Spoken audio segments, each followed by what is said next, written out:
So, anong role mo dito sa story? Ay, naku, sa maniwala kahit sa hindi. Parang hindi given sa storya na ako yung bakla rito. So, pag tinatanong ako, effeminate lang. Bago? Kasi wala eh.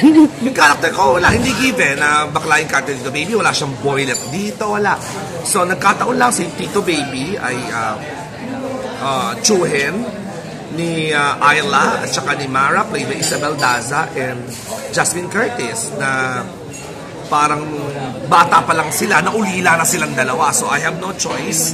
Although, given sa story, nanggaling ako sa isang namundok ako, parang ganyan. So kailangan ko bumaba ng mundo para alagaan ang aking mga pamangkin. So, but in a way, parang wala akong kwentang guardian. Yung nandyan lang ako, pero wala naman akong trabaho, tambay ako.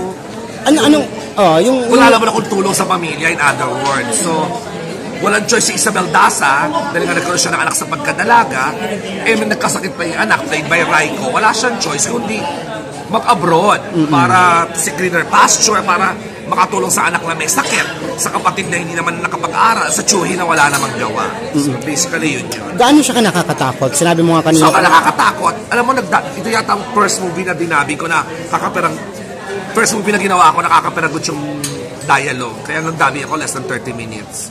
Kasi napakatahimik ng pelikula. Well, maliban sa live sound, napakatahimik ng pelikula. So doon ko na-realize na ang pelikula pala na tahimik, mas nakakatakot.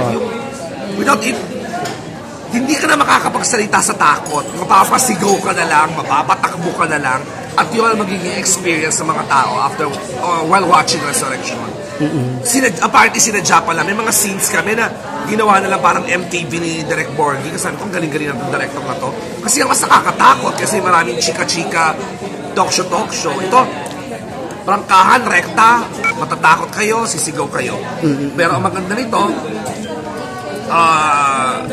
merong puso. Kasi tinulong ako ng making namin, parang ano ba ang moral story ng pelikulang Resurrection? It's about love. It's the love of a mother to her child, to the point na she defied death.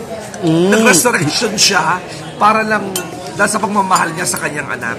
And also, it's all about second chances, diba? Nabigyan ng pagkakataon ng isang ina na muling mabuhay para makita ang kanyang kapatid at tsuhin. Kaya nga lang, vampire na siya.